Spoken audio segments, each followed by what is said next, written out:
Good afternoon, everyone, and welcome to the session titled The Conundrum of Power in Evaluating Masculinities, Innovations and Learnings from South Asia. I am Amrita, and I'm your moderator for today. When I think of the term masculinity, the first image from popular media that comes to mind is an advert. I don't know if you've seen the advert. It used to be played pretty often. It used to be called Boys Don't Cry.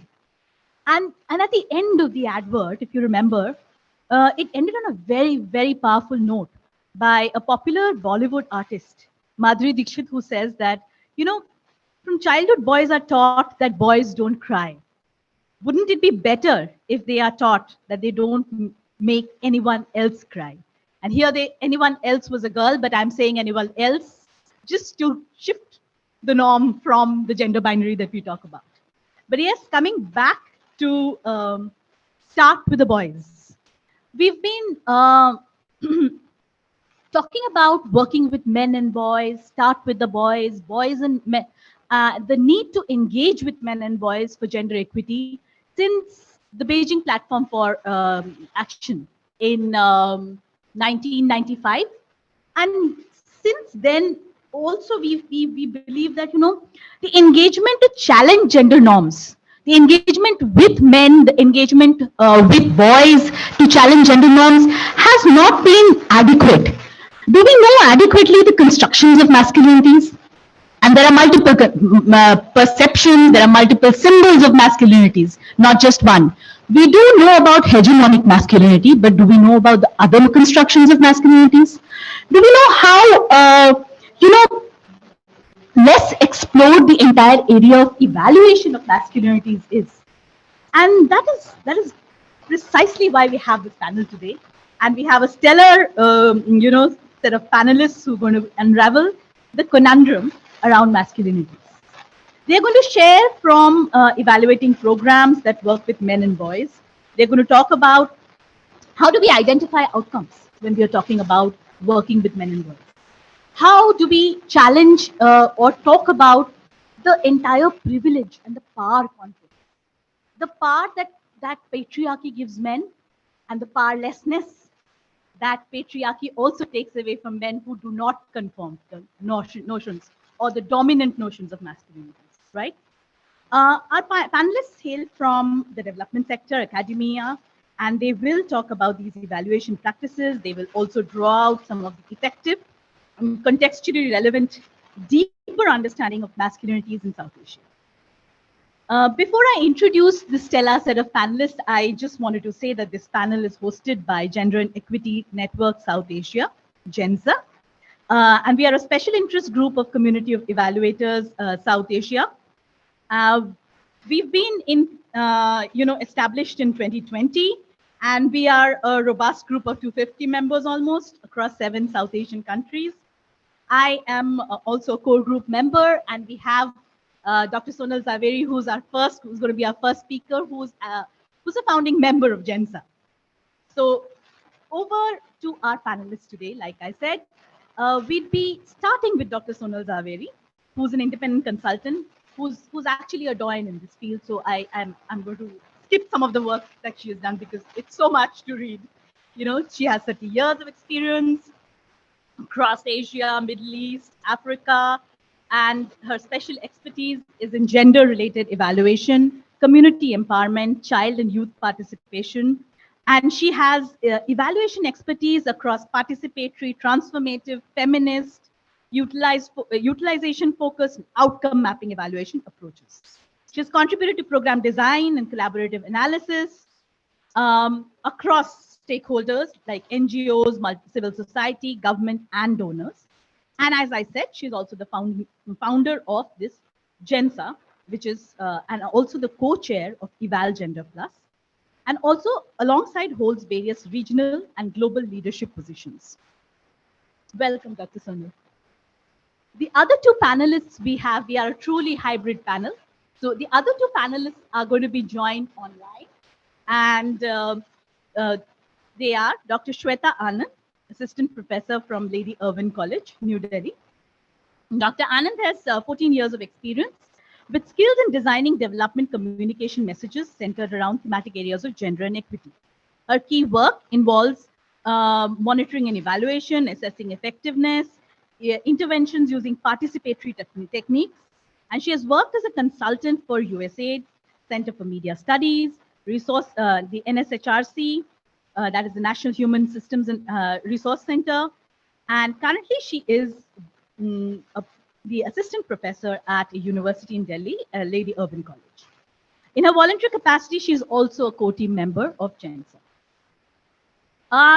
Last but not the least, our panelist online is Rimjim Jain, who's a development practitioner and gender rights activist with over 15 years of experience in the sector and bringing in a cross-sectoral experience of civil society, government, and the UN Women. Currently, Rimjim is the senior specialist gender at Engender Health. And prior to this, she was with the UN Women as a technical consultant with the WCD department and National Capital Territory of Delhi. And she has also been heading an autonomous unit prior to this at the NGO Center for Health and Social Justice. The autonomous unit was called Mitra, or Men's Initiatives for Transforming Relationships Through Action, and was part of a multidisciplinary team developing and implementing country-level programs and campaigns on engaging men and boys in particular, and in preventing violence against women, girls, and taking up gender-related and social justice issues in India. So she has a huge amount of, expertise on key focus areas like gender perspective in policies, governance, integration of gender lens. So welcome to my panelists online, Rimjim and Shweta. We will start with Dr. Sonal, and we will deep dive into evaluation techniques, learnings with her to understand from a very personal experience of hers of evaluating a program of Equal Community Foundation program with men and boys, and how she shares her learning from that program. Over to you, Dr. Sonal. Thank you so much, Amrita. Can everybody hear me? Am I quite clear? Okay, so wonderful to have you here and seeing some familiar faces again from this morning's workshop. And welcome to all those who are online. Two of our panelists are in Delhi, but they are actually quite ill. So I'm thankful that they actually made it online. And we are lucky to have the hybrid presentations, but they have lots of interesting things to say, and I'm really grateful that they're able to be here with us. So I'm going to kickstart this panel, and I'm going to do this by asking a question that we all talk about power asymmetries, and can we really shift that power? And I'm going to base my reflections and thinking on a program that I had evaluated. It was a community-based program, and then I went on to further evaluate their national program later on. So my experience comes from there. So I value that because it gave me a lot of scope for reflection. What did I see on the ground? How did I do the evaluation? What have I learned from it? What are the insights? And what is some of the conceptual framing that we can do? And I had the opportunity to write up about it in an ISST publication on recognizing connectedness. And so if you want to dive deep into that, this article is also available over there. So beginning with can power shift?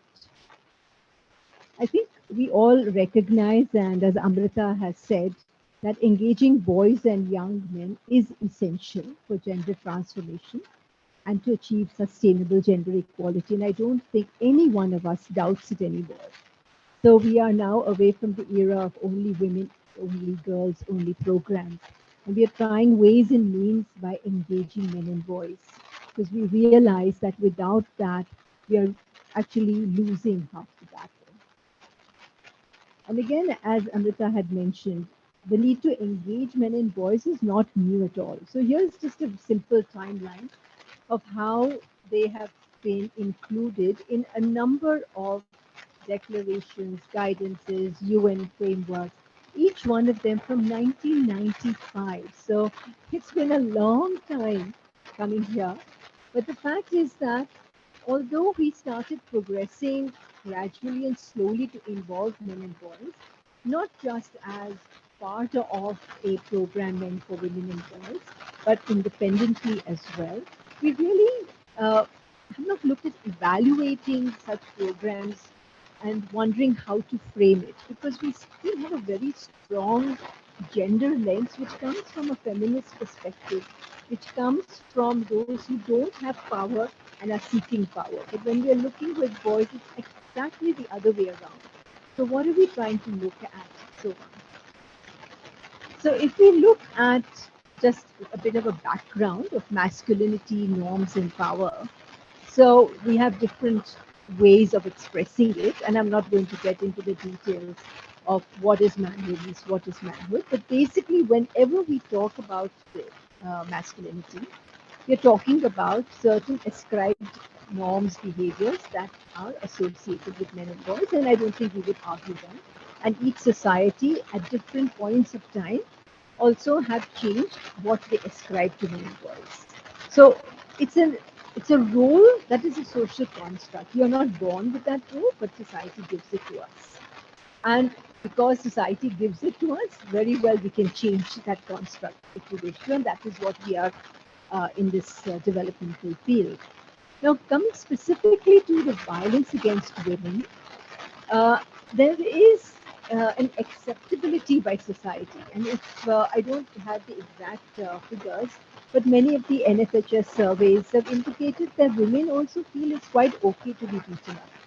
And so this has been pretty persistent through many cycles of data collection.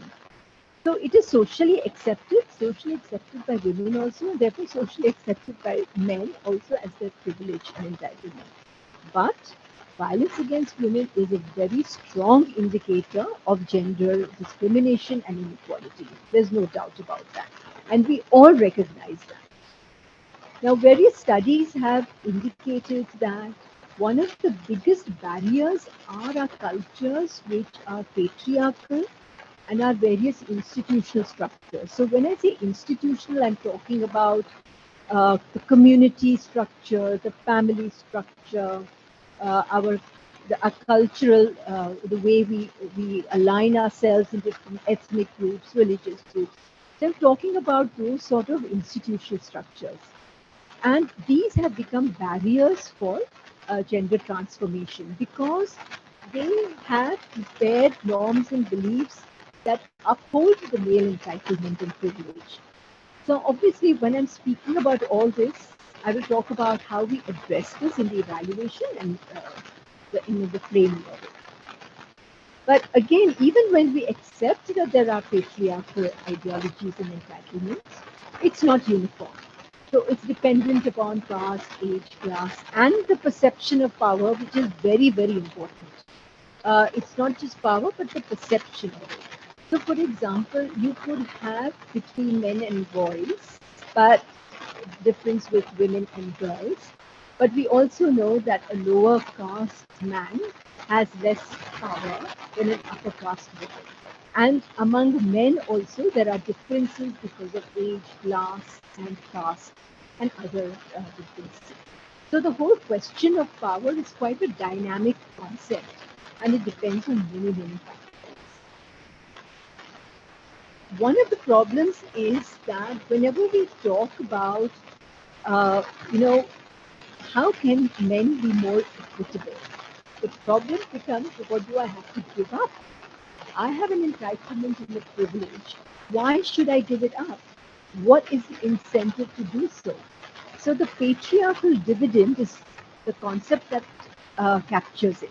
There is no incentive. If I'm in power, if I'm enjoying the privileges that come with it, why would I, in the overall philosophical concept of equality and equity, why should I give it up and have it as a gender equitable attitude and behavior. So this is a really important issue and something that we will come up again and again when we are working with many boys. So Amrita talked about different types of masculinity, and there are a number. And Connell's work is very interesting. He's talked about different forms, but I'm not going to go into all the forms because I do want to get into the evaluation. But I definitely want to discuss the hegemonic masculinity, the hyper masculinity that we are all aware of, which we are aware of that happens for violence against women. So it's generally, it is the dominant one, and it is mostly heterosexual. And so that is why we wanted to address it. And this was a good framing for the evaluation because I was addressing prevention of violence and norm change for adolescent boys. So this was the frame that was best for it. As we see in evaluation, there are many, many frameworks and concepts, but we pick the ones that fit, that is fit for purpose. We also know that hegemonic masculinity is produced. First, it's produced, right? It's not innate, but it is also reproduced and it is perpetuated. So the circle, which comes from Connell's work, is how there is a hegemonic masculinity, a gendered socialization. So the boys in this case will be socialized. It leads to a power inequality. Then you have all the other inequalities that come. Social and health is here, but it's educational. Come what may, whatever you want to talk about, you will have different inequalities. Then there's a social reproduction of patriarchy, because remember, you have to maintain the system of unequal power relations, and we are getting into a patriarchal society. Now, this is a neat circle, but what it's trying to show is that it continually is being reproduced and perpetuated. So, because we know that men have positions of power and privilege in these patriarchal social systems, I think we are very clear that unless we have their active involvement, there is no way, absolutely no way we can topple that system. So you can have all the empowerment that you wish to do, but it's not necessary that this is going to be sustained or we can affect the system. So I'm now going to get into the nuts and bolts of evaluation, what we learned from it, and then I'll frame conceptually how we could look at some insights that came from it. So this is the Equal Community Foundation, and you can find it online. And as you can see, their mission is to raise every boy in India to be gender equitable. Earlier, before my evaluation, it was preventing gender violence. But they have now changed it to gender equitable, so they're looking at norms very carefully. But of course, we know the violence comes because of the norms. So, they've just framed it very specifically. Now, I use the utilization-focused evaluation, so I involved them in the entire evaluative process, and I mean entire. Just broadly to say, from the scoping to the design to the tools development to the collection of data to the analysis and the interpretation of the data, they were with me throughout. And so there was a lot of evaluative learning that took place because for me, it was that if I'm dealing with such a difficult concept, how do you make it real? How do you help them understand that the work that they do either impacts, affects, or does not affect gender norms and change?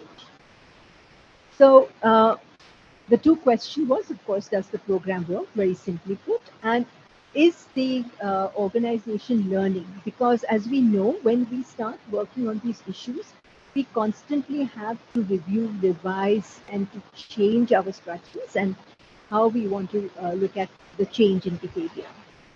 So just a bit of a background for you to understand what the project was about.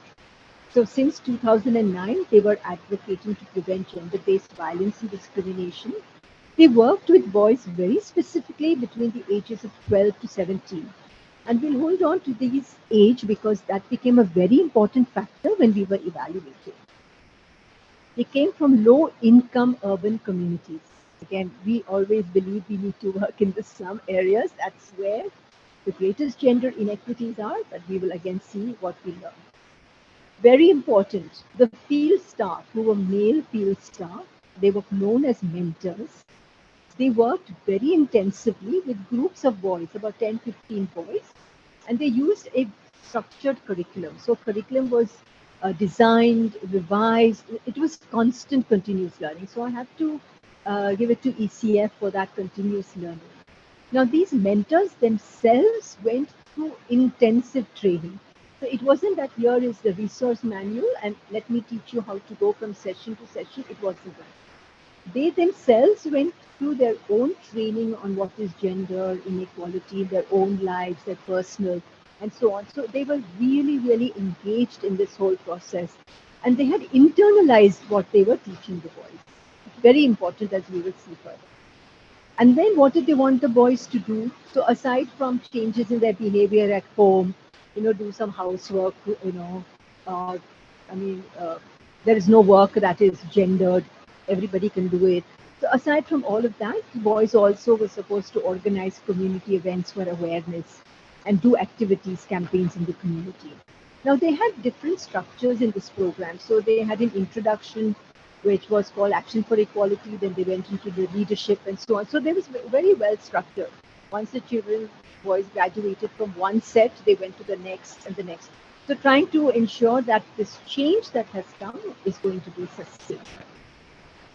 So now moving into the evaluation that we are interested in. It was about mixed methods. And in the mixed methods, I'm going to be speaking for another 7 to 8 minutes. The mixed methods, I think it's quite obvious. So question is FGD guides and a number of PLA, there's a PRA tools that were done, and adolescent friendly tools were developed, and there was an attitude survey which was developed from the ground up. So there was a long process on which we designed the attitude survey from the ground up. We got it validated by a statistician. And so we went through quite a lot of rigor in that. So I won't get into those details.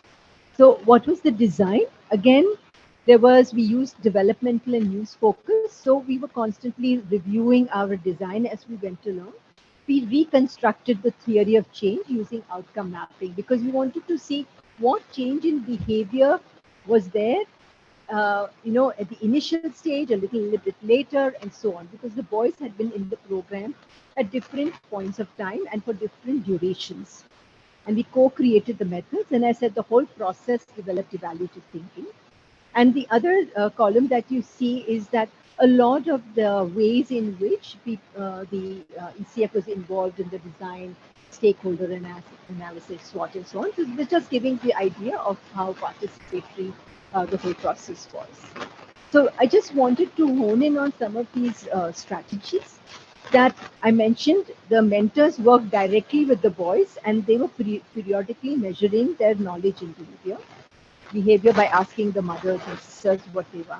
And boys in turn were expected to share their knowledge with their own families first, parents and siblings, and their peers, and then onwards, whomever they liked. And they did interact with the youth and community groups on occasion. But these groups were outside the sphere of influence, so this was pretty optional. And in some communities, only in some, the organization worked with the community committees, meaning these mandals and so on, the self-help groups that the women had, and a few seva mandals. So when we began to interpret the evidence, and this is now trying to formulate and conceptualize our thinking, we try to understand who attends, who changes, and under what circumstances. So what we found, age was a major factor. The younger you are, the better the change. So just imagine by the time of 13, 14, your norms had almost been developed, which was quite, I think the organization was extremely surprised to learn that. The dosage, what do I mean by dosage? If there are 30 sessions and if they attend 5, 10, 15, it didn't make much. They needed to attend almost all the sessions. This became a very, very critical factor to see any change at all. And of course, the context was important because some of the boys were coming from, say, a certain ethnic group, certain religious group, and so on and so forth, the class and caste. So the context again became extremely important. What were some of the findings? So I'll quickly go over this. So clearly, we were looking at changes in knowledge and communication, and we'll go into behavior a little later.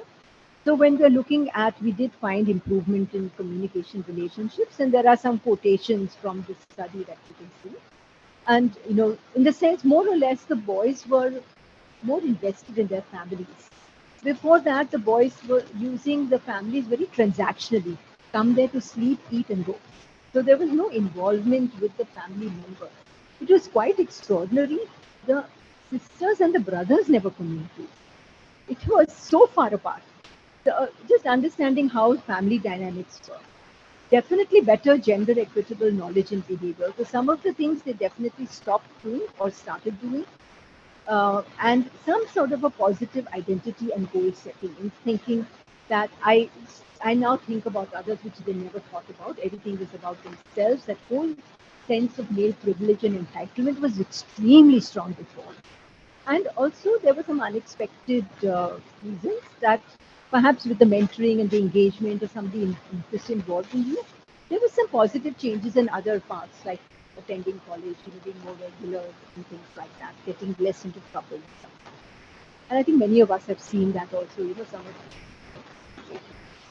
So now let's look at some of the changes in behavior and attitudes. I mentioned to you about the attitudes, right? That we did an attitude survey, and the behavior, we got a little stuck because beyond doing some household work, doing some marketing, and doing that from point to point, there wasn't that much of change. It kind of almost got stuck over there. So when we looked at the attitudes, it was really interesting. And I'm not getting again into the theory of whether, how attitudes inform behavior and so on, but they are linked. Let's put it that way. So you can see some of this from the attitude survey where there was some change in attitudes. And we found that in, at least 50% or more, where they said, yes, man should help the woman do the household chores and he's not weak. Or, if the boy is educated, you shouldn't, the dowry should not be accepted, which is, you say higher the education level. They were okay with that, so we found some change in that. Less change in the attitudes were if there were important decisions to be made, life-changing decisions. They still felt that men were better. They still felt that girls who were revealing clothes do invite harassment, and that a woman needs to be beaten if she's unfaithful. So these we found less change, and even less change, and this is really interesting. When you look at gender transformative, if a woman comes home from work and she's tired, the husband will not make tea. That is not considered, they were not ready for that sort of a gender change. It was too much, too radical. They still felt that they were naturally better at looking after children. So that has not changed the ascribed gender roles. They still felt that girls should ask permission to do it. So in spite of this intensive program that was going on for, boys were there for some of them for 2 to 3 years, and we are still finding these blocks over there. So when I started thinking about it, and you'll find some of this in the literature also, how do you interpret these findings? So I put it into 3 buckets. So some who didn't change, I call them conformists. So they're conforming to gender equality. They don't want to challenge the status quo, and as things go, they want to go, and this is what we were finding. Reformists. So some of them definitely talk, yes, it is, we need to have better participation, less discrimination of girls, but we didn't want to change the social structure. So it wasn't transformative. And then, of course, we have the transformative where they actually begin to question. And we found as we went to our study that there were less and less the transformative. So what are the insights? And I'll be ending in a couple of slides, but I think these are really important. So let's ask ourselves, social norms impact behavior. Okay. But can agency and behavior change, which is what we are all trying to do in our programs? Will they pivot the norms?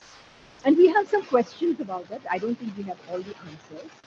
What is the problem? Is that their behavior was being challenged by their peers. Oh, you are acting like a girl, you're a sissy, or the family. Even the mothers and older sisters who would say, in Hindi, I would say, hum hai na. So only when they're sick, they are unable to do or something, they want that, support and help and change. But otherwise, they don't want the boys to get into their territory. So women's organizations supported participation. So wherever they were there as partners, excellent attendance of that. But did they question patriarchy? No. But they were encouraging the boys to, expecting young boys to make a difference in this prevention of violence. Are we too ambitious? Are we expecting too much in this norm change and systemic change? And also another question, if we are finding this variation in norm differences, how much is it going to last as they grow up? What's going to happen? We don't know that. One of the other insights was on the reference groups, and I want to spend a little time on that. We all know that reference groups influence gender norms. Definitely the female members in the family, and remember, they were not part of the program. They were merely being informed what was happening. All the work was with the boys, and they only went to the female members to ask, oh, is the boy helping you? Is there a change? And so on, just questioning. But the female members do have a very important role to almost sabotage the work you're doing because it was infringing on their own sense of identity and power. So how much have we addressed that? The CBOs. We don't know to what extent that reference group, even if the women belong to these economic empowerment groups, to what extent are they willing to move ahead and talk about changing gender norms for their children? Are they willing to go to that? Are they willing to change their own behavior? And what about the male fathers and community leaders, which we know is a big barrier because there are no role models for the boys to follow on. The emergent ones, which was absolutely fascinating, were the mentors. They turned out to be a very, very powerful reference group. So often we look at them as very instrumental. Train your facilitators, send them off, and they're going to do the work with them. But we are not looking at evaluatively what is their role. And we found that the mentors who were engaged were making, huge strides in norm change for the boys because they went through their own normative change, where there was own behavioral, attitudinal change, and they mentioned that we have become different. So they were able to translate it and become reference groups themselves. So again, as part of a program, are we looking at them as a very valuable partner in what? What are the challenges? So first thing, we know that reference groups are important, but what about competing and disruptive reference groups, like the competing ones with the mothers and so on? What about the reference groups you're missing out on? One was the mentors, there may be others. What about the elders in the family? And different reference groups change over time. Normative change also, to what extent a behavior change, if they help in the house, is it going to be normative change or is it very superficial? A question to ask. And will these initial normative, whatever change in the behavior, will they persist or are they going to, wither away? And again, role models or champions. Where are we going to find them and how are we going to ensure this? So as evaluators, and I'm ending here, what can we do better? Firstly, we really need to use interface. The boys, yes, in terms of age change, but a little bit more understand which boys change what we need to understand it better. We also need to involve them, the adolescent boys themselves, do the evaluation, not that we extract information. Because I think we are missing out on learning upon what they are understanding and wanting to do. Definitely real time. This is so fast moving. We need to do that. And we need to take a deep dive into the context of South Asia. How do we define male privilege, masculinity? How much can we push the envelope on gender norms and where aren't we? So I'm going to stop here and say that the discussion continues and I look forward to questions after the presentation. Thank you very much. Sorry if I took a little time. Sure. Thank you so much, Dr. Sonal. And of course, very rich presentation. So I am not even going to try and, encapsulate it. But yeah, 2-3 things that stayed with me. And I think that are very important. That is the reason why we should be having conversations like this, is the importance of catching them young. The fact that Sonal talked about and how important it is for programs. And I'm drawing from an experience I was with this organization called Azad Foundation, who work with men as well. And after 4 years of working with men of the age of 20 to 25, they realized that that was not the age that they should be working with. So 4 years of intervention went in, detailed work went in, and just because of, because we don't share, because the idea of, working with masculinities is still a lot of, work in silos that are happening. But how much can evaluation, contribute to sharing these little nuggets of knowledge? So maybe if we share more, some organizations might know that, catching him young is the way we start with, changing norms.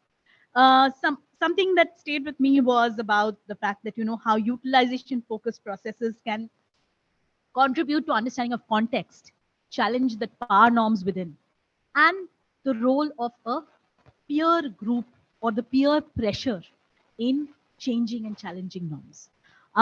Since Sonal ended on the note of, how do we go to understanding of, masculinities within South Asia, I am going on to my next panelist, Dr. Shweta, and she will share from a study that was done by GENSA.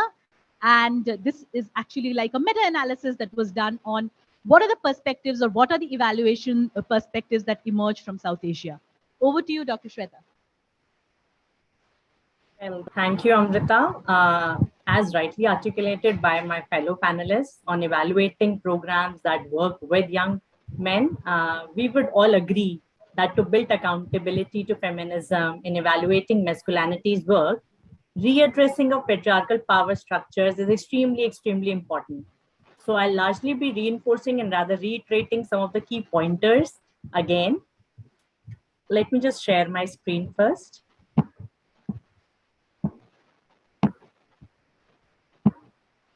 Is my screen visible?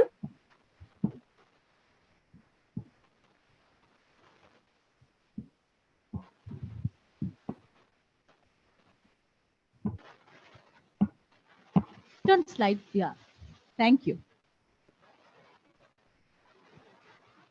Basically, we all know that patriarchal values and inequitable social norms keep gender inequalities alive. So I'll largely be talking about some of the experiences from a recent project that we at GENSA did. It was funded by Eval Gender Plus, where we tried to look at what are the challenges and limitations of when it comes to evaluating men and masculinities in the context of South Asia. So during the project, we rather came up with a podcast series where we happened to actually interview some of the evaluation leaders throughout the region, and we try to understand and unearth that what are the evaluative practices that have been most effective and most contextually relevant and can help us towards understanding deeper and how to evaluate masculinities in the context of South Asia, and what are the evaluative lessons that can be learned, especially given the context of the pandemic. Henceforth, a training module was designed, which basically aims at building the capacity of the evaluation of the young evaluators who would like to understand the issues surrounding masculinities and know about the emerging evaluation methods in the area. So let's just reflect back a little. What have we understood? Let me just share that with you. Okay. So when we talk of evaluating masculinities, the large body of scholarship on gender in Southeast Asia has largely been focused on the lives of women. Wherever this works, when we talk of the question of masculinity, it is often done in the context of women interactions with men as fathers, as husbands, as employers. So men are rarely treated as subjects of gender-based research. However, when we talk of masculinities, it's a relational concept, which is deeply embedded in the social hierarchies. It's largely referred to as ways of men, comprising both identities and patterns of practices associated largely with the position of men in various gender systems. So while men have more privileges than women, we all agree to that, no doubt in it. But evidence has largely shown that it comes at a cost. Gender equality and a reorientation of masculinity is a necessity even for men. So much of the current discourse around achieving gender equality revolves around the need to address specific vulnerabilities of girls and women. This is for a good reason. And as there continues to be a persistent discrimination against and violence towards women and girls, it is true.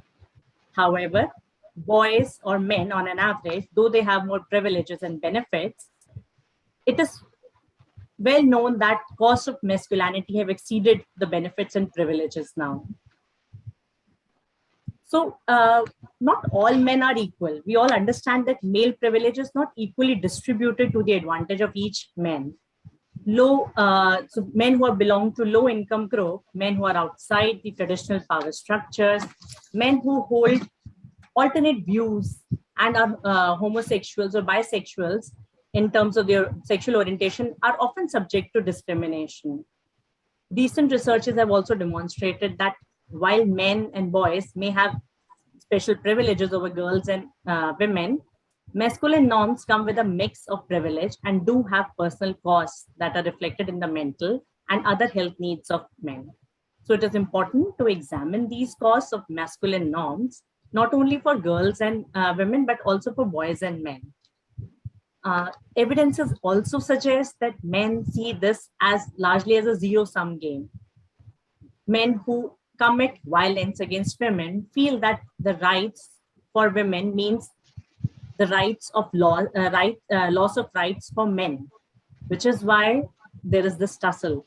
So the relationship between masculinity and gender-based inequality is rather complicated by men's own vulnerability and inability to exert male dominance and power. Their feelings of incompetence manifest in the form of violence, discrimination, and control. So, drawn heavily upon the work of Cornell, we all know that masculinity isn't a fixed entity. It rather revolves around configurations of practice that are accomplished in social action and are therefore varied as per gender relations, in particular in a given social setting. So there are multiple forms of masculinities that exist, and these change over time and settings. Masculinities so they are often redefined in the context of the social interactions and with relation to the power structures such as caste, class, ethnicity, sexual orientation. So dominant forms of masculinities often reflect characteristics of what it means to be a man and are often used as markers for men's individual behaviors and beliefs. We all know that hegemonic masculinity is one of the most visible forms of masculinity. And the notion of hegemonic masculinity confounds to the use of violence as a means to ensure that power imbalances stays in place. Men who show hegemonic masculinities are ought to be physically strong, suppress their emotions. But apart from this, there are also marginalized masculinities.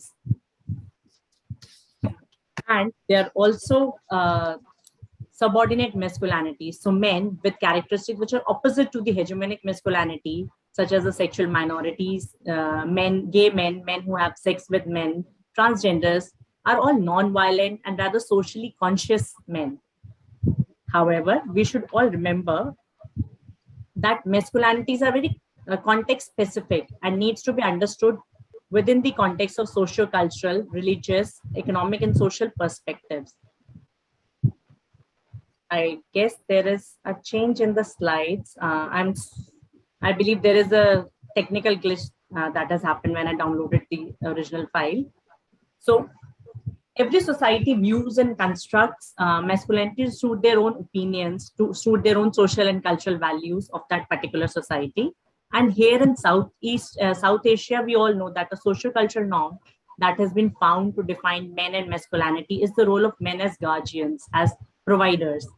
So those men who are regarded as bread earners, providers, and final decision makers at home, often the failure to provide for their families and their inability to meet the expectations as fathers, as husbands, is seen as a blow to their self-image, their sense of manhood and masculinity.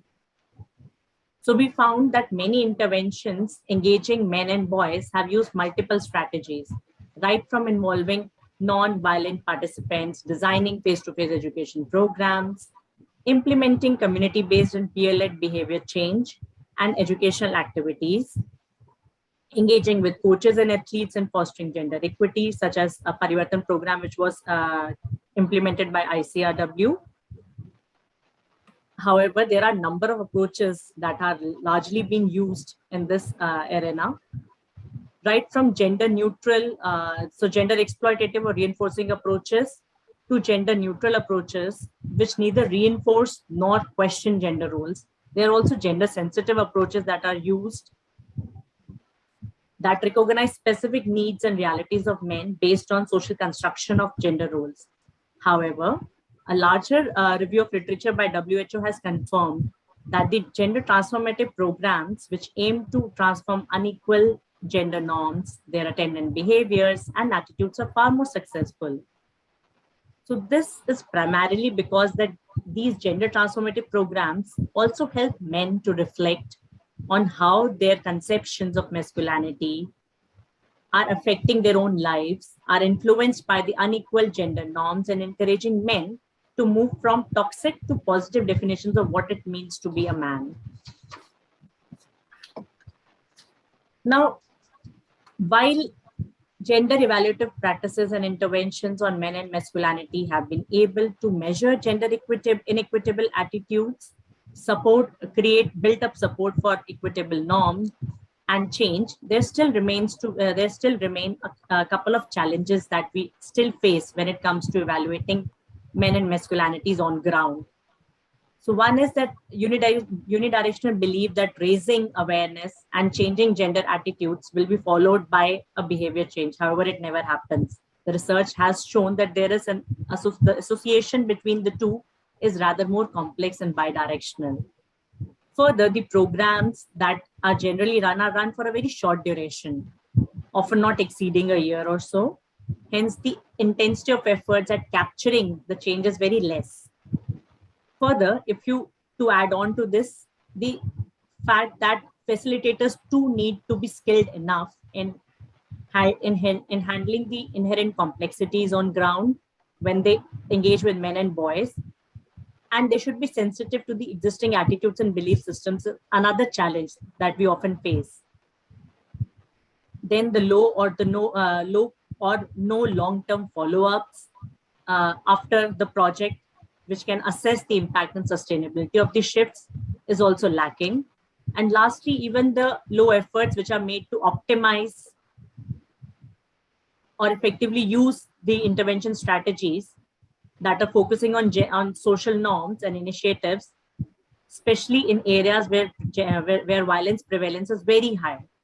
So, example, in cases of where male-dominated workplaces, where they're such as sports, military context, the efforts that are made to actually evaluate these interventions and look at the change that they brought is very low. There isn't much work done in this arena.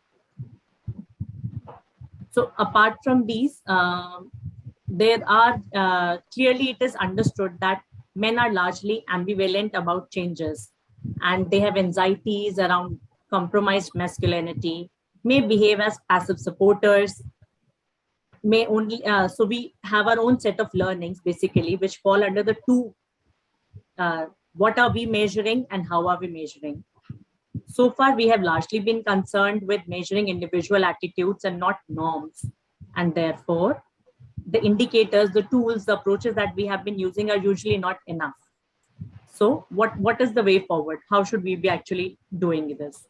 So we should focus largely on long-term behavioral shifts rather than capturing the short-term behavioral shifts. We should aim at creating reflective spaces for men and boys on ground. And this can be done easily by using a mixed method approach as a cyclic process where men and boys construct and deconstruct masculinities and reflect within themselves. And lastly, the tools that we are using should be culturally specific and innovative to capture the nuances of change. Thank you.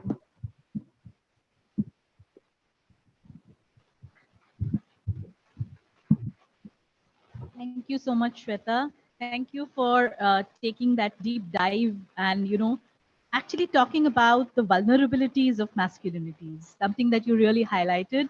The fact that, hegemonic masculinity comes with the power, but also comes with the vulnerabilities that men face who are trapped within the expressions of it, the multiple expressions of it. And in fact, that was one of the things that came out, the idea that men have to be providers, and how COVID impacted the mental health of men, the number of suicides that happened for men because they had to be providers. And the pandemic actually created that conundrum of how do we become providers when there is a situation where everything is going against them. So the vulnerability is very important to understand and also measure. And in fact, something that you said, creating reflective spaces, not having short duration programs, these are things that are very, very critical, that evaluation alone can bring out. Evaluation alone can bring these spaces out. In fact, some of the having come from smaller NGOs, work there, one of the questions that a lot of donors ask when you say we are working with men to change gender norms is that, what are your outputs? How are you going to measure it? How are you going to show it in 2 years? What change within women will you show? But are these the questions that need to be asked? How should evaluation approaches like these actually help us better understand and help us educate, say, the donors, or educate the larger community? That's something I think that we need to be discussing and talking about in the time to come. And now going on to our last, but not the least, um, Rimjim, uh, who's going to actually deep dive into um, a lot more of programmatic understanding of working with men, and drawing from her experience. She will share how evaluation should actually be looking at these experiences, or how evaluation should be structured so that these experiences can be brought about more fruitfully. Over to you, Rimjim. Right. Thank you so much, Amrita. Thank you so much. And good afternoon, everybody. I'm really honored to be here at this event, and also very grateful that you've allowed me to join online, because otherwise I would not have been able to join, since I'm recovering from dengue and hepatitis, one of the hazards of living in a city like Delhi, I think, where there is this sudden spurt in dengue. Thanks, Amrita. And also some of the things which I just wanted to quickly refer to, what my fellow panelists earlier have said. Sonal, I think what really struck me was the way that you have framed changes among young men as conformist, reformist, and transformative. I think that really kind of strikes a chord, and that's really true, because that's the spectrum and the continuum that one really sees among change among men and boys. And Shweta contextualizing men and masculinities through this plurality of masculinities. That's also so true, and that's something which gives us all hope, that there is no one form of masculinities. There is not only this toxic, violent masculinities, but there are such a lot of multiple forms, and that's what we should move towards. Will you be able to share my the presentation that I have, Amrita? Would it be possible to share that, or should I try and share my screen?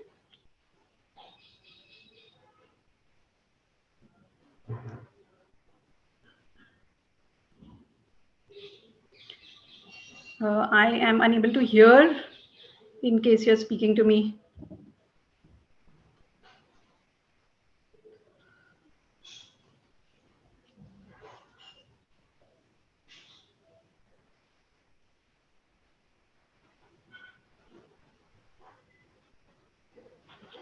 Okay, I will share my screen.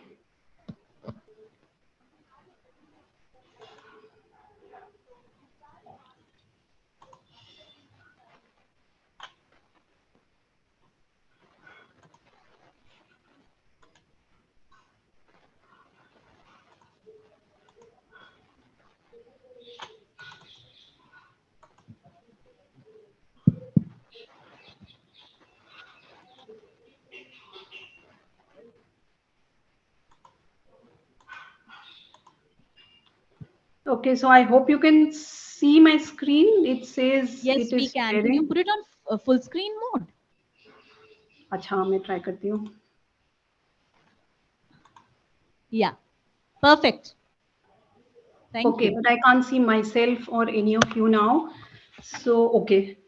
Um, We okay, can see that should you, we can hear you. okay. Sure, sure. So thank you for this. And my presentation today, as you can see, it's called Building Accountability to Feminism in Evaluating the Masculinities Work in South Asia. And what this essentially refers to is examining the field's alignment with the principles of the women's movement, its responsibility towards women and towards gender equality. Okay, so that I've come on to the next slide and I hope you all can see it.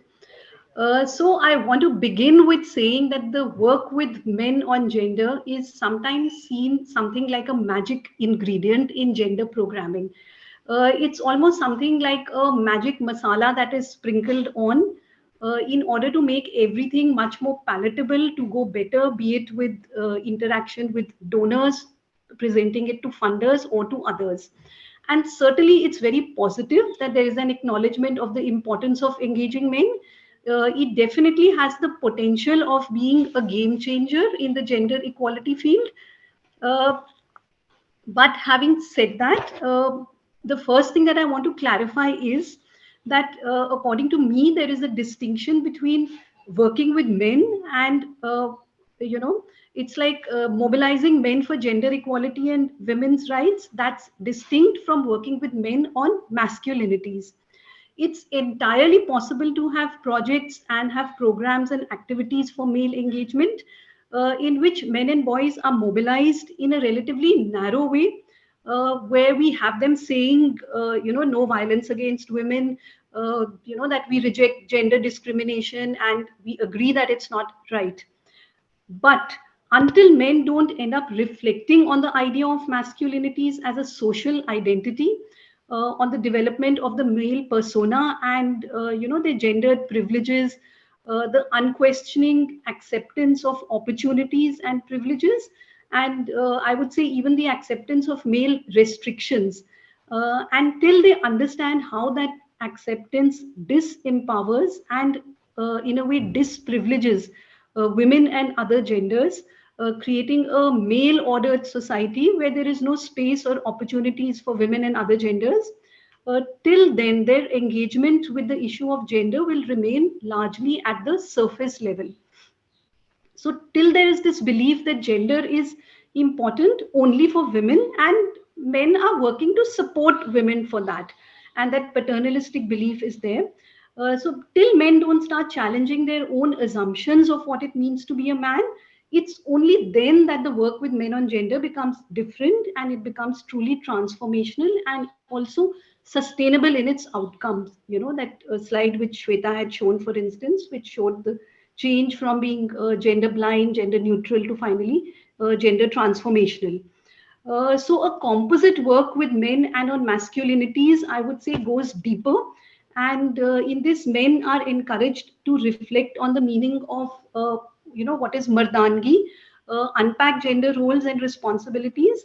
And in fact, starting from the context of gender, such an exploration goes much further in building a larger understanding on concepts of power and on linking issues of masculinities, gender-based violence, also issues like health and development, with larger structural and systemic issues of power like patriarchy, discrimination based on class, caste, religion, and all of that. To give an interesting example of this, a significant impact of this program called Samajhdar Jodidar, which was a project which was being implemented by the Center for Health and Social Justice, where I worked earlier in Maharashtra. The stated aim of the project was a reduction in, to bring about a reduction in domestic violence and better health and SRH outcomes for women. But ultimately, what happened was that this understanding and this linking the structure of patriarchy to other forms of power and oppression based on caste and religion that also took place, and men were able to break a lot of the caste barriers. For instance, the men's groups that were there, they were able to reach out to male group members across castes, which was not something that was very common in traditional rural communities. And there were, in fact, even unprecedented instances where they were able to support intercaste and even inter-religious marriages in their communities. And they were able to take social leadership in reducing, if not participating in, conflicts between different social groups. And actually one had just entered in order to try and speak about gender-based violence.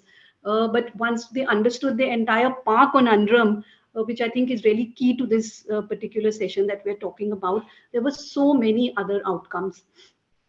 So I'll be giving examples throughout this presentation of not only the work with men that we are doing at Engender Health, where I'm working currently, but also from my previous experiences with the Center for Health and Social Justice, as well as my interactions with the Men Engage Alliance.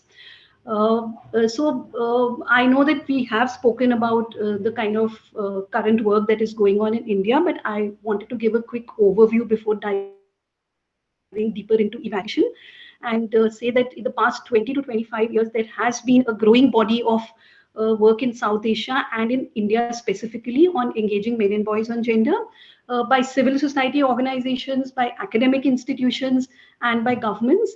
And there are different constituencies for this work. There are various strategies. Some working directly at the community level, like ECF, some in educational institutions, some are mobilizing men and boys through government programs or through public functionaries and things like that.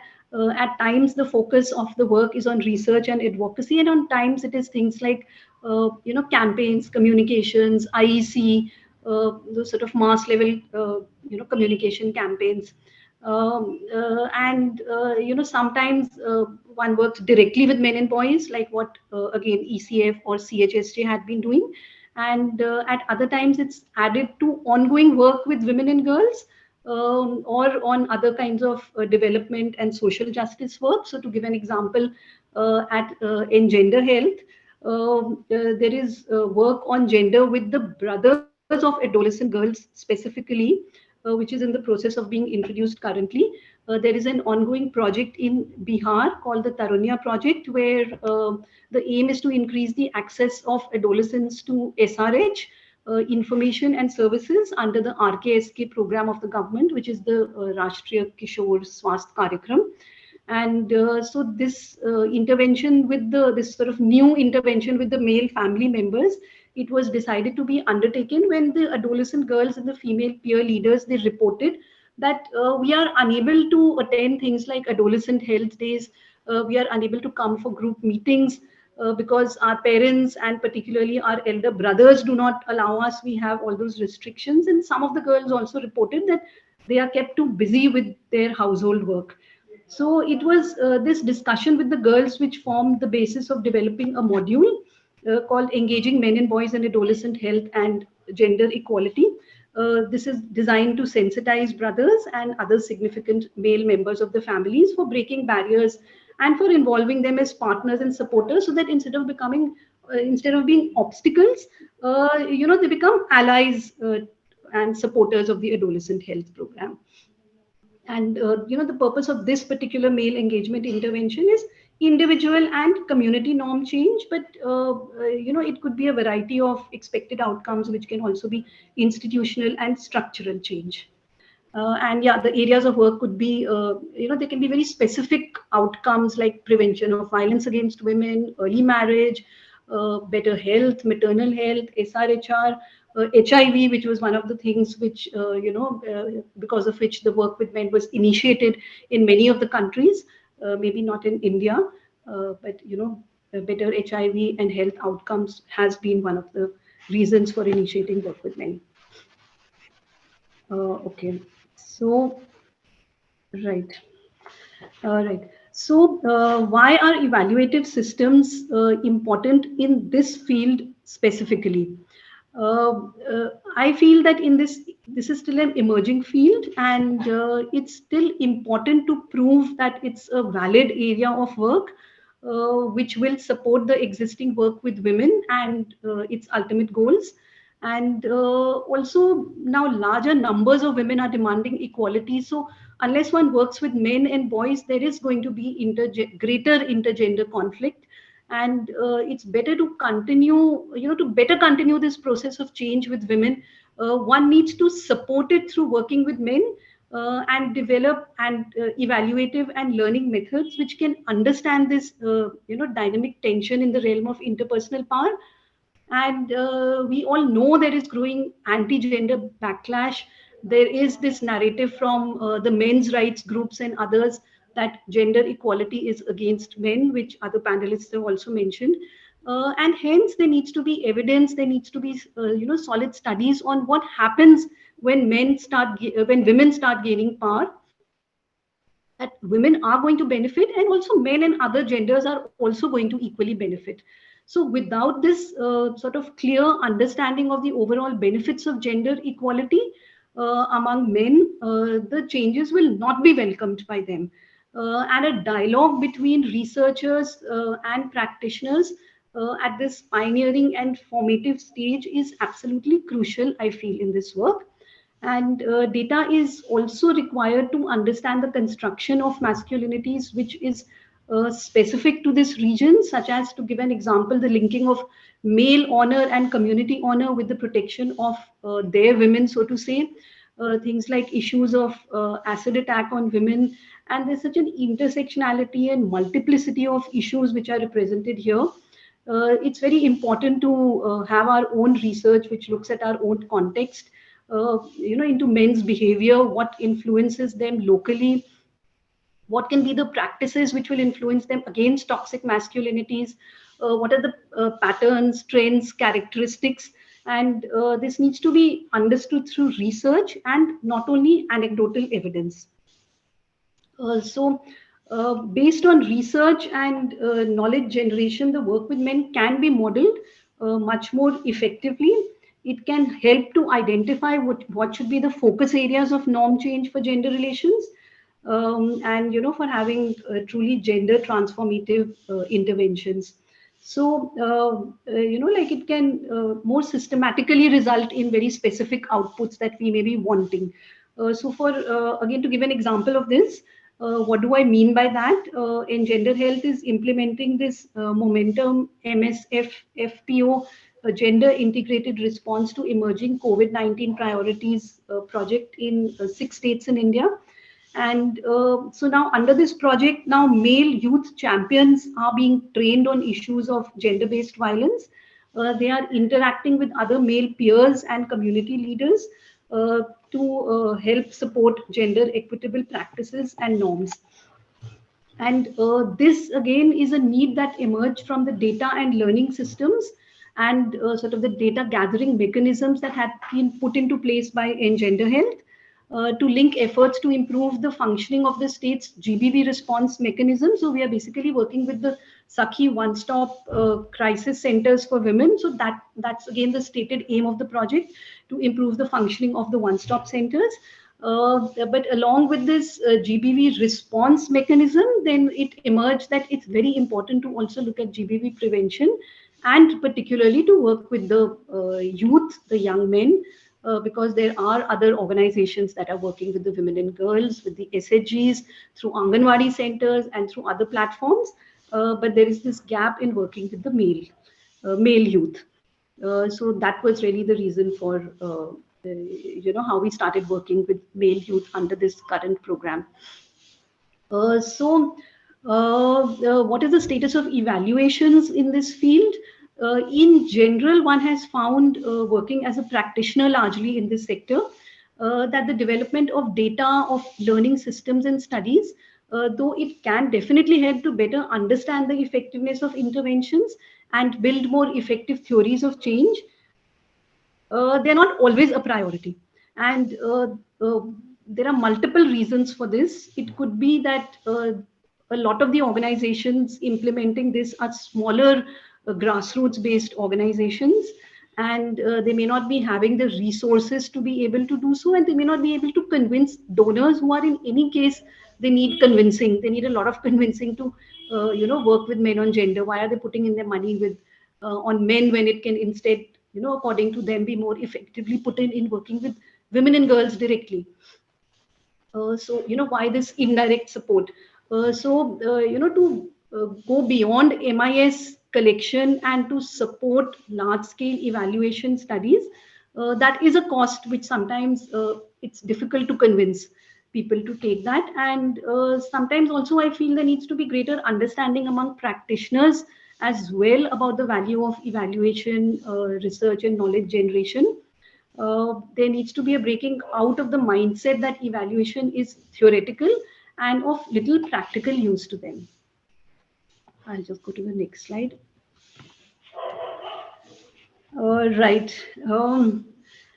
So what would be some of the most effective and contextually relevant masculinities evaluative practices, and what is the way of developing indicators on masculinities? So for me, the first and the most important thing is to examine the dimension of power in men and masculinities, to undertake this sort of feminist informed analysis of the shifts in power. Central to patriarchy is the exercise of power, and at its best, the work with men should lead to shifts in the way power is used. It can change the coercive use of power to collaborative use of power, and I feel these two words are again very powerful. Because there can be changes in the family, community and public institutions when we move from coercive to collaborative, where we disperse power. For example, there's this Kishore Varta project that was implemented for adolescent boys in Rajasthan, where brothers who had earlier condoned the dropping out from school of their adolescent sisters, they had opposed their going out of the house and put a lot of restrictions, even for things like going out for tuitions. They instead, once they understood a lot of issues of power, control and all of that and patriarchy, they developed collaborative strategies, like in fact teaching their sisters how to cycle in order to improve their mobility. And it was through this very simple act that which helped to support many of the girls who had dropped out of education to rejoin school. And they also began to advocate for things like repairing the toilets in schools for girls, and providing them support during menstruation. So therefore, understanding this transaction of power changes where women are gaining more control, women and girls, over their own lives, and how the allyship with them changes their lives, it's very important to be able to develop indicators to track that. I'm really sorry to interrupt you, Rimjim, but we'll have to wrap up in like another 2 minutes so that we can take at least 2 questions before we end. I am so sorry. Okay? Yes. No, please don't. Please don't be sorry. Okay.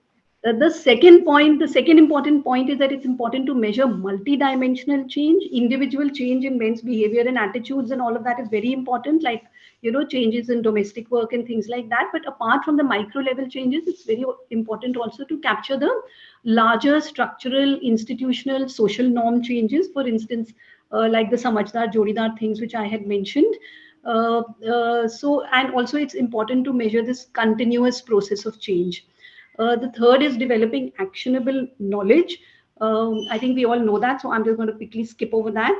And the fourth, which is something which is very close to my heart, I feel we really need to reflect upon that, is to align with the knowledge systems and to look at the politics of knowledge making and the power imbalance in research. And we kind of tend to value certain knowledge frameworks given down to us from the global north, as compared to not valuing our own knowledge systems and developing them. So that is very important. And this is my last slide, which is the related point, that what does it mean to develop accountability of the men's work to feminist principles and research? Among other things, it means redressing patriarchal power imbalances in masculinities research and evaluative methods, which means decolonizing knowledge making, looking at power and patriarchy related to that, ensuring accountability to women and girls by co-developing evidence in partnership with them, centering their lives. At the core of it is really looking at power and looking at processes, ensuring accountability also by engaging with local grassroots movements and organizations, recognizing local capacities, um, uh, all of that, removing hierarchies of quantitative and qualitative processes, because both are equally important. And this is a cultural domain, so we need to have cultural competence in this. And continuing to evaluate the change process in the exercise of power. And most important is in the work with men, there are many unanticipated changes. Are we able to capture that? For instance, we may be looking at violence reduction. Ultimately, we found in some of the projects that the men were able to ensure joint property rights for women. They were able to ensure that the panchayat meetings did not start till women also joined. Or then there is something called mahila panchayat, so that mahila panchayats are reconstituted and they become active, and all of that has supported women to enter temples in some of the states and in some of the work. So these are unanticipated changes which happen once that understanding of power is there, and then they're able to redistribute power, they're able to share power in a very positive way.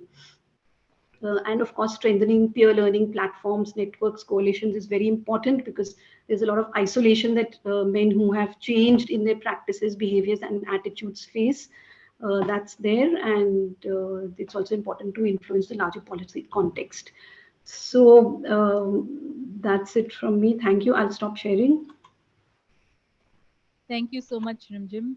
Thank you for, highlighting primarily the idea that, this conversation is not about just having masculinities or men engaging with men as a fringe benefit kind of a thing, but more of, a deeper engagement, a discourse that needs to be, a continuous discourse that needs to happen.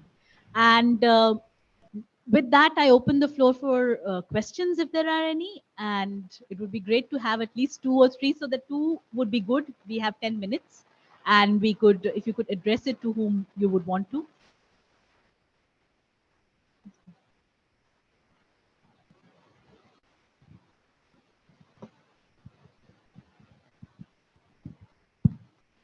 So I just wanted to ask Dr. Sonal, and even actually Rimjim touched upon it briefly, that when we're talking about particularly evaluation findings, that such, as you pointed out and as Rimjim was talking about, what is the uptake in practice? Like, what is the uptake of these evaluation findings in general in the sector, and particularly in communities when we know the power hierarchy and power structures won't be that palatable to such a change, because we are actually talking about the findings, I'm guessing, would be talking about something about the change in hierarchies, change in power structures, or involvement of women in such structures. So what is the uptake of such evaluation findings?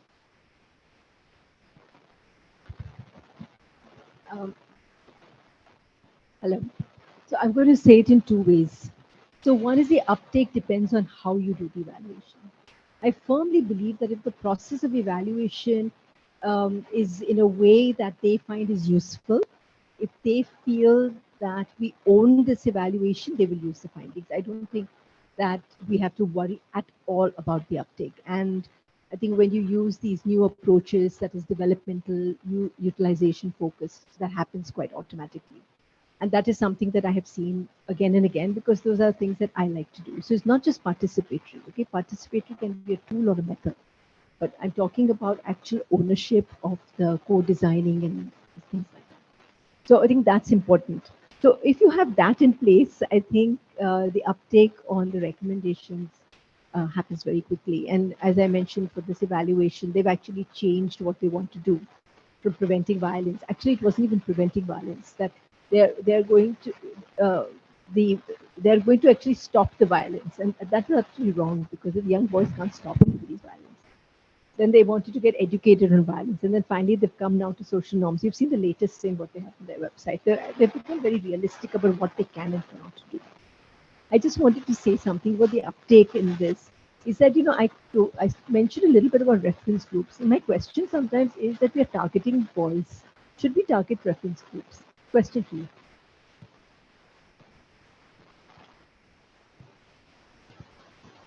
If I can just add to that. Yeah, Sure, can you hear me? please go on. Yeah. Thanks for that great question. So I found what it was very useful was that when we brought the evaluative studies back to the communities where they had been carried out, not only among the men and boys, but other community leaders and others, there was such a sense of, as Sonal said, ownership, such a great sense of, it led to a lot of reflection, not only of the positive practices, that of course they felt so good about, but the capturing those positive practices, but also capturing the gaps, that led to a lot of reflection, that things like there are certain things which are low hanging fruit, which they were able to immediately understand and implement, but things like sexualities, greater women having right over their own body, their own sexuality, even things like consent in marriage and all of that. It was easy to say that, but when it was a question of their own daughters or sons, then they did find it difficult to implement all of that. So these were many of the things, including looking after children and all of that, because they would feel very embarrassed to be seen changing diapers, or even like बच्चों को गोदी में उठा करके लेना and all of that in front of others. So when those are the gaps that were pointed out, that yes, there is a great amount of change that has happened, and these are the indicators which are there to show that. But then these are the areas where change has not occurred. It did lead to reflection at least, and devising local strategies too. Thank you. Thank you, Rimjin. Over to the next question. I'm Ratna Mathur. My question is to Dr. Sonal. Any reflection on how the entire process that ECF was doing, about how they scaled it? Because there are a lot of learnings on that, because I know from my earlier interactions with Christina and others that it's a very intensive process which they were doing in urban Pune, and the challenges that they were facing when they went to, say, UP or to other areas where they were being called for the trainings. So are there any fresh, and my experience is pre-COVID, so I just wanted to know if you worked with them recently. So what are the learnings, on an intensive process, of such an intensive process which requires this group of highly trained mentors?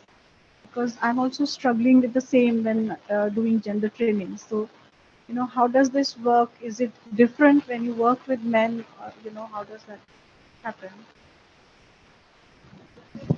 Some things which don't change. And although they have tried different models, so I also evaluated their West Bengal model, where they're working through organizations. So training, because then they wanted to move from doing direct to training others to do it, for the scaling up.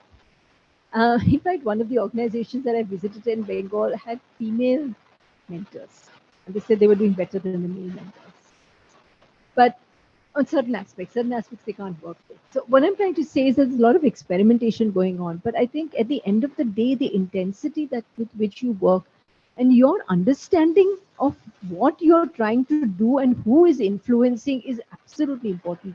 That's why I mentioned about the reference groups. I don't think we do enough. In fact, I would even say, why are you targeting the boys at 12 and 13? Maybe you should be targeting the women, just the women. Just target them, target the men, and maybe that's your program. But all of us seem to veer towards the boys. I'm not saying you don't do it, but I think we really need to rethink how we are looking at and conceptualizing what we are trying to do. Because whatever you try to do, it's like one step forward, two steps backwards. And also understand that whenever you scale up, you are working with different contexts and different understandings of masculinity in those contexts. And to the extent in which you can do this sort of intensive work is really hard. Unfortunately, I personally don't think that there is any shortcut. You are trying to change a mental model. And if you really think about it, just think how difficult it is and how strong the socialization is, that by the time that boy is 11 or 12, he's already socialized. He's already, and yet when you want to have a program, you can hardly have a program for 7 and 8-year-olds, right? You are going to look for at least 10 up. They're already socialized. So why would you think that a 3-month, 6 months program is going to change years of socialization? I think that question is a very logical one.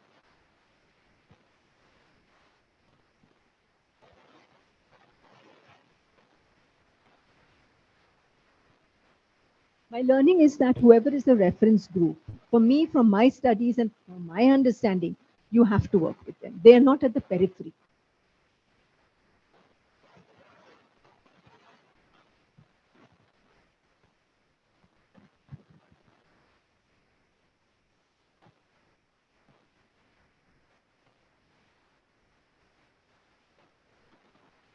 May I go first and then we can take up? Yeah, please. So because it's related to the reference group question itself. So in the previous session, we also spoke about context where empowerment could be different, maybe at a urban setting and at a rural setting. So when we are looking at a transformative change, should we also change our goals in terms of, are we aiming too high? Should we consult the reference groups in terms of what change do they want to see in the men or their children, and first work on that, gain their confidence, and then maybe move ahead? Absolutely. I would think that you would need to look at your theory of change very carefully. We are having all of these findings and yet we don't change the way we are working. So who has the more influence, or who is the one that you need to work with? We can't work with somebody who's really sabotaging, because they won't come to your program. But those whom you can work with, I think it's important to look at that. We call them reference groups now, but they could become your target group for whom you have to work. And I'll just add to that. Sonal.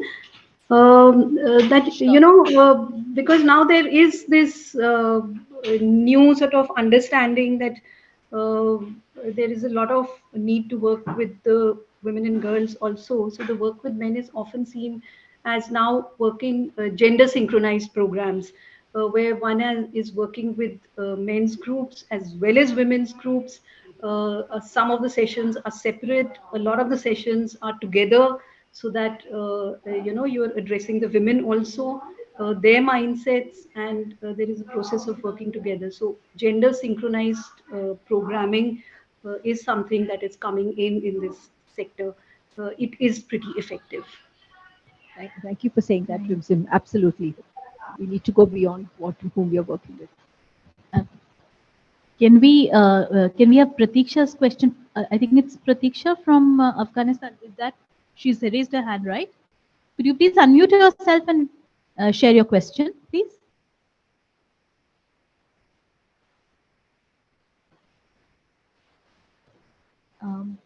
Rimjim or Shweta, could you read out the question? It's there in the chat. Thank you. Yeah, I'll just read out Pratiksha's question. Pratiksha, because okay.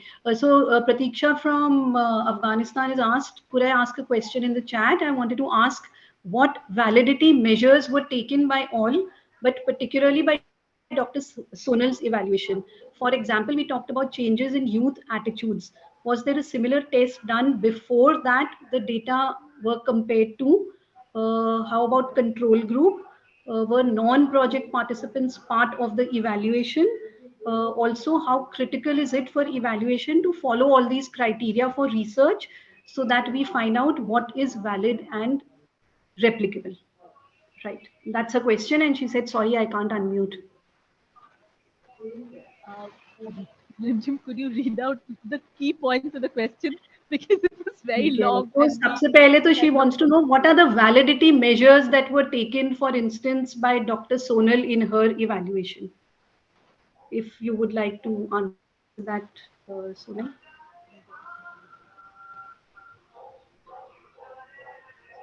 And okay, the second part of that question is that when we are talking about changes in youth's attitudes, So was there like a pre-test or a pre-assessment done, a similar test done before into which the data was compared?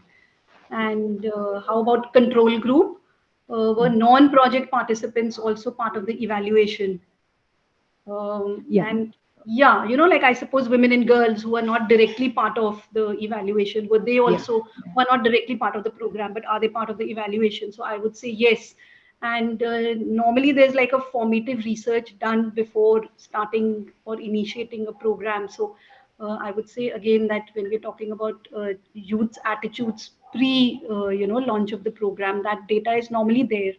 And also she's asked that how critical is it for evaluation to follow all these criteria for research, so that we find out what is valid, what is replicable. Okay, I'll try to answer very quickly. Because we're all times up. I'll just start with the attitude survey was bottom up. So we collected a whole number of statements of change, and we did that through a very long process. And then we started, trying to organize them in terms of, which one's the most prominent. We went through a factor analysis to then decide on which of the statements that we are going to be using. So we went through a very rigorous statistical and a big process of piloting and all of that, but we also did a very rigorous factor analysis for that. So that's how we developed our attitude survey, because we wanted to be contextual. We didn't want to use everything that had been used earlier, and there are attitude surveys, because again, it is this. The question about baseline, I have a few questions about that. When your program is changing so fast, any project, they start with something, then they say, oh, this is not working. Internally, they change it, they change the curriculum, they change the way they are inputting their activities and everything. It's very difficult then to hold on to a baseline. So what we decided is we had, those different dosages I talked about, children who had just come in, children who had been there for longer, children for even longer, those who had graduated. So we took that gradation to try to understand what had happened over a period of time, assuming that those who have just entered are something like a control group. That's how we handled this. And it's also very difficult. I mean, which community would you go to and then select boys at random and all? These are all theoretical issues. Practically, they are a big problem, both in terms of resources, time, and so on. So I think I've still missed out one more question. Yeah, so the validity we did through all of this statistical analysis and all of that, and then doing the way we staggered whom that we were collecting information from. There's still one more. So that non-project participants, Sonal, that were non-project participants also. No, we didn't do non-project. We did those who entered and considered them to be as almost non-project, and then those who had been there for a longer time. But the women and girls, I presume, Sonal, weren't they part of the evaluation ultimately, the changes brought about in the... Yes, I did the data collection from women and girls, and that's where all of this theorizing that took place. The project themselves didn't work directly with them, so which I thought was, something that completely missed out. So that was also something that they learned, that, they were also surprised how it was getting sabotaged as well, and so on. I think we are at time, and Sonal has to catch a flight. And thank you very much to all our, participants online, participants and our co-panelists online who have, despite the fact that both of them are unwell, they have joined in, and that shows a lot of commitment on their part. Thank you so much for the audience for this engaging session, and thank you for being here. And just to end on that magic masala note, hopefully the conundrums will be cleared a little bit. We have a long way to go, and working with men and gender for gender transformation will no longer be just a magic masala. So that's where we want to end this session. End, or rather begin. Thank you. Thank you so much for a rich discussion. Thank you.